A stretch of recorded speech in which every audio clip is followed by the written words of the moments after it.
எவ்வளவு சாப்பிட்டாலும் எங்கள் புள்ள உடம்பே பெருக்க மாட்டேங்குதுங்க. என்னத்தை தான் கொடுக்குறது? நாங்கள் எவ்வளோதான் மருந்து மாத்திரைன்னு வாங்கி கொடுத்துட்டோம், ஒன்றுமே கேட்க மாட்டேங்குது.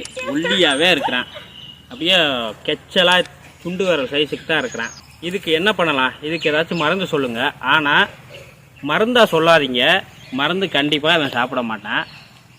அதனால் அவனுக்கு பிடிச்ச மாதிரி ஏதாச்சும் ஒரு பொருளை சொல்லுங்கள், நாங்கள் வாங்கி கொடுக்குறோம் அப்படின்னு. நிறையா வீட்டுகளில் குழந்தைகள் ஒல்லியாக இருக்கிறனால பெற்றோர்கள் இப்படி வருத்தப்பட்டு கேட்கறது உண்டு. அவங்களுக்காக தான் இந்த ஒரு விஷயத்தை நான் உங்களுக்கு சொல்கிறேன். எந்த குழந்தையுமே லேகியமோ இல்லை சூரணமோ கொடுத்தா சாப்பிடவே மாட்டாது, எனக்கு வேண்டாம் வேண்டான்ட்டு ஓடிடும். அதுக்காக நீங்கள் என்ன பண்ணுறீங்கன்னா, சிம்பிளாக ஒரு டம்ளர் நல்லா பாலை காய்ச்சி எடுத்துக்கிறீங்க. பால் கிட்டத்தட்ட நாட்டு சக்கரை போட்டுக்கிறங்க.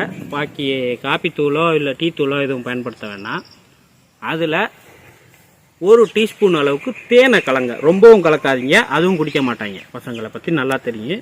சின்ன குழந்தைகள், பொண்ணுங்களோ பசங்களோ அதிகமாக தேனை கலந்தாலும் குடிக்காது, அது ஒரு ஒமட்டுற மாதிரி இருக்குன்ட்டு. ஒரு டீஸ்பூன் கலங்க. ஒரு டம்ளர் 100 ml பாலில் ஒரு டீஸ்பூன், அதாவது 5 மில்லி தேனை கலந்துக்கிறங்க. டெய்லி அவங்க படுக்கிறதுக்கு முன்னாடி எப்படியும் இதை குடிக்க சொல்லிடுங்க. நல்லா நாட்டு சக்கரை போட்டுக்கிறங்க, அதனால ஒன்றும் பிரச்சனை இல்லை. டெய்லி படுக்கிறதுக்கு முன்னாடி குடிக்க சொல்லிடுங்க. இப்படி குடிச்சிட்டு படுத்துட்டு வந்தாலே போதும். அவங்க டெய்லி இதே மாதிரி குடிக்கும்போது கிட்டத்தட்ட ஒரு 3 மாதம், கொஞ்சம்லாம் இல்லை, 3 மாதமாச்சும் இந்த நாட்டு சக்கரை தேன் கலந்த பாலை அவங்க குடிச்சிட்டு படுத்து தூங்கட்டும். அதுக்கப்புறம் ஆட்டோமேட்டிக்காக அவங்களுக்கு ஒரு 10 நாள் இதை சாப்பிட்டதுக்கப்புறமே நல்லா உடல் மாற்றங்கள் தெரிய ஆரம்பிக்கும், பசி எடுக்க ஆரம்பிக்கும்.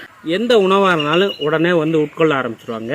அப்புறம் போக போக உடம்புல சுறுசுறுப்பு கிடைக்கும், உடம்புல சதை போட ஆரம்பிச்சிடும், நல்லா பெருக்க ஆரம்பிச்சிடும். இந்த தேனு பாலும் கலந்த இந்த பொருளானது உடம்புல ஊழ சதையை உண்டு பண்ணாது. நல்ல ஒரு ஆக்டிவான ஒரு இறுக்கமான ஒரு சதையை உற்பத்தி பண்ணும். அதனால அவங்க இந்த ஊழ சதை பிடிச்ச மாதிரி தொப்பையாக ஒரு மாதிரியாக இருக்க மாட்டாங்க. கொழு கொழுன்னு இருப்பாங்க. குழந்தைகள் ஊழ சதையை பிடிச்சி அப்படியே ஒரு மாதிரியாக இருப்பாங்க. அந்த மாதிரி இருக்க மாட்டாங்க. நல்ல அழகான உருவமாக உடம்பு பெருக்க ஆரம்பிச்சிருங்க. இது நல்ல அனுபவம் மருந்து. இந்த மருந்தை உங்கள் வீட்டுகளில் உள்ள குழந்தைகளுக்கு செஞ்சு கொடுத்து பாருங்கள், அவங்களுக்கு நல்லா வேலை செய்யும். என்ன நண்பர்களே, இன்றைக்கி நான் சொன்ன இந்த வீடியோ உங்களுக்கு பிடிச்சிருந்தா கண்டிப்பாக லைக் பண்ணிடுங்க. நீங்கள் இது போன்ற வீடியோக்களை தொடர்ந்து காண எங்களது சொர்ணகிரீஸ்வரர் சித்த வைத்தியம் சேனலை சப்ஸ்கிரைப் பண்ணி வச்சுக்கிறீங்க.